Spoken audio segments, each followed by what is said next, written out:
Om Swastiastu. Perkenalkan, nama saya Nika Mahmetri Arwidi dari NIM 050. Di sini saya akan mempresentasikan materi dari kelompok 11 mengenai komunikasi dalam organisasi. Pengertian komunikasi dalam organisasi. Komunikasi adalah suatu proses penyampaian pesan atau informasi dari suatu pihak ke pihak yang lain dengan tujuan tercapai persepsi atau pengertian yang sama.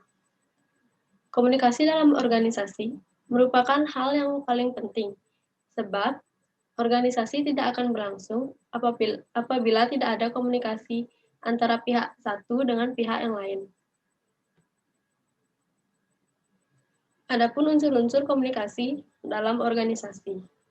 Yang pertama, komunikator, yaitu memberi berita seperti orang yang berbicara, pengirim berita, atau orang yang memberitakan. Yang kedua, menyampaikan berita, di mana dilakukan dengan cara mengatakan, mengirim, atau menyiarkan. Yang ketiga, ada berita-berita yang disampaikan atau message. Berita yang disampaikan dalam bentuk perintah, laporan, atau saran.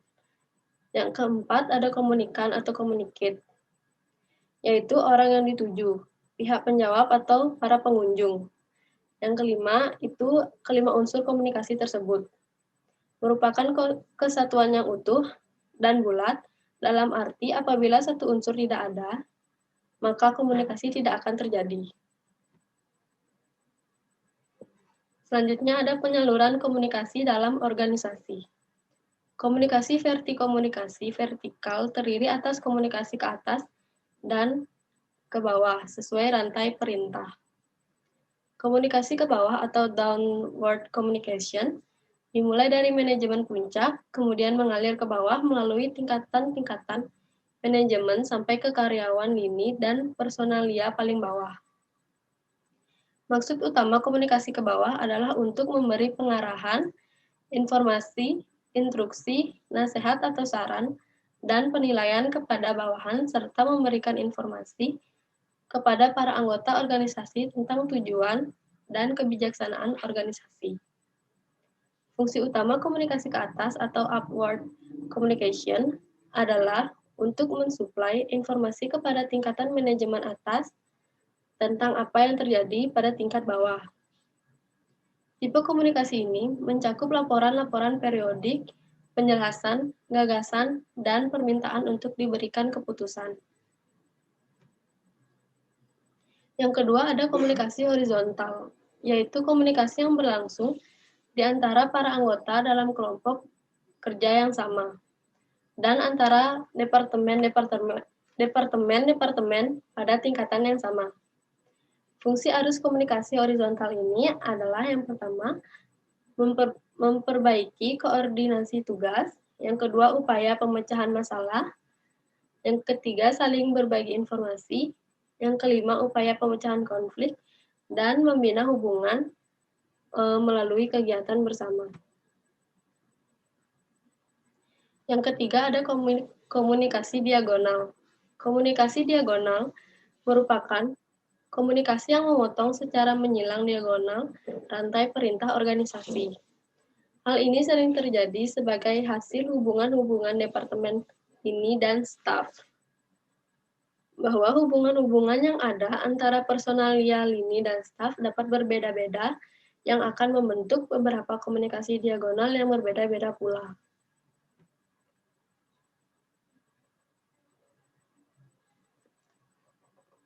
Selanjutnya yaitu konsep kunci organisasi.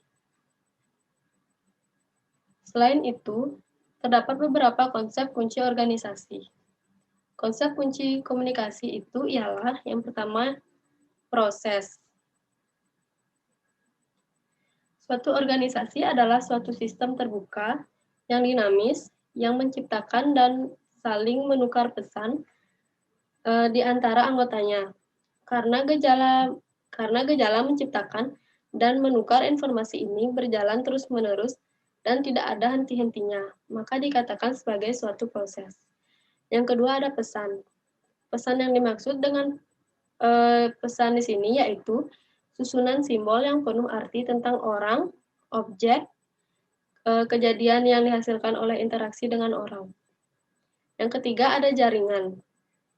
Organisasi terdiri dari satu seri orang yang tiap-tiap darinya memiliki posisi, kedudukan, atau peran tertentu dalam organisasi. Pertukaran pesan dari sesama orang-orang ini terjadi melewati satu set jalan kecil, yang hal ini dinamakan dengan jaringan komunikasi. Yang keempat itu keadilan saling tergantung. Keadaan yang saling tergantung satu bagian dengan bagian lainnya.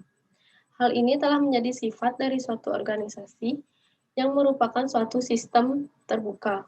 Bila suatu bagian dan organisasi mengalami gangguan, maka akan berpengaruh kepada bagian lainnya dan mungkin juga kepada seluruh sistem organisasi. Begitu juga halnya dengan jaringan komunikasi dalam suatu organisasi saling melengkapi. Yang kelima yaitu hubungan. Karena organisasi merupakan suatu sistem terbuka, sistem kehidupan sosial, maka untuk berfungsinya bagian-bagian ini terletak pada tangan manusia. Oleh karena itu, hubungan manusia dalam organisasi dihubungkan oleh manusia.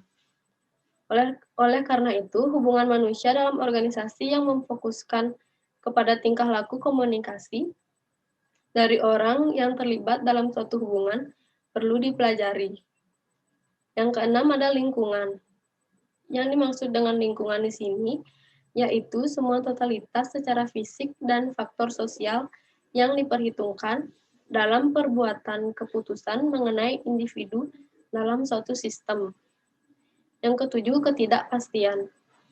Ketidakpastian adalah perbedaan informasi yang tersedia dengan informasi yang diharapkan. Pedoman komunikasi yang baik. American Management Association telah menyusun sejumlah prinsip komunikasi yang disebut The Ten Commandments of Good Communication atau 10 pedoman komunikasi yang baik. Pedoman-pedoman ini disusun untuk meningkatkan efektivitas komunikasi organisasi. Secara ringkas sebagai berikut. Yang pertama, cari kejelasan gagasan terlebih dahulu sebelum dikomunikasikan. Yang kedua, teliti tujuan sebenarnya komunikasi. Yang ketiga, pertimbangkan keadaan fisik dan manusia keseluruhan. Kapan saja komunikasi akan dilakukan. Yang keempat, konsultasikan dengan pihak-pihak lain bila perlu dalam perencanaan komunikasi. Yang kelima, perhatikan tekanan nada dan ekspresi lainnya sesuai isi dasar berita selama berkomunikasi. Selanjutnya, ambil kesempatan bila timbul untuk mendapatkan segala sesuatu yang membantu atau umpan balik. Selanjutnya, ikuti lebih lanjut komunikasi yang dilakukan. Perhatikan konsistensi komunikasi. Selanjutnya, tindakan atau perbuatan harus mendorong komunikasi dan jadilah pendengar yang baik. Berkomunikasi tidak hanya untuk dimengerti, tetapi untuk mengerti. Kesimpulan, organisasi adalah perkumpulan atau wadah bagi kelompok orang untuk bekerja sama, terkendali dan terpimpin untuk tujuan tertentu. Sedangkan komunikasi organisasi yaitu proses menciptakan dan saling menukar pesan dalam satu jaringan hubungan yang saling tergantung satu sama lain untuk mengatasi lingkungan yang tidak pasti atau yang selalu berubah-ubah. Dan organisasi itu sendiri memiliki elemen-elemen. Elemen-elemen itu ialah struktur sosial, partisipan, tujuan, teknologi, dan lingkungan. Selain itu, komunikasi organisasi memiliki 4 jenis arah. 4 jenis arah itu ialah yang pertama komunikasi ke atas.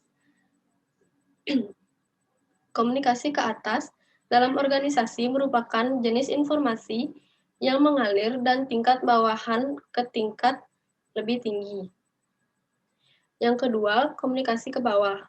Komunikasi ke bawah ini merupakan sebuah komunikasi yang mengalir dari tingkat atas kepada tingkat yang lebih rendah. Yang ketiga, ada komunikasi horizontal. Komunikasi horizontal ini adalah komunikasi yang terjadi antara dua orang atau lebih yang posisinya setara. Yang terakhir ada komunikasi informal. Komunikasi ini yang terjadi karena adanya komunikasi antara sesama karyawan dalam suatu organisasi. Beberapa hal yang umum dapat disimpulkan, yaitu komunikasi organisasi terjadi dalam suatu sistem terbuka yang kompleks yang dipengaruhi oleh lingkungannya sendiri, baik internal maupun eksternal. Yang kedua, komunikasi organisasi meliputi pesan dan arusnya, tujuan, arah, dan media. Yang ketiga, komunikasi organisasi meliputi orang dan sikapnya, perasaannya, hubungannya, dan keterampilan skill-nya. Sekian presentasi dari saya. Mohon maaf apabila ada kesalahan dalam bertutur kata. Saya tutup dengan Parma Santi. Om Santi, Santi, Santi.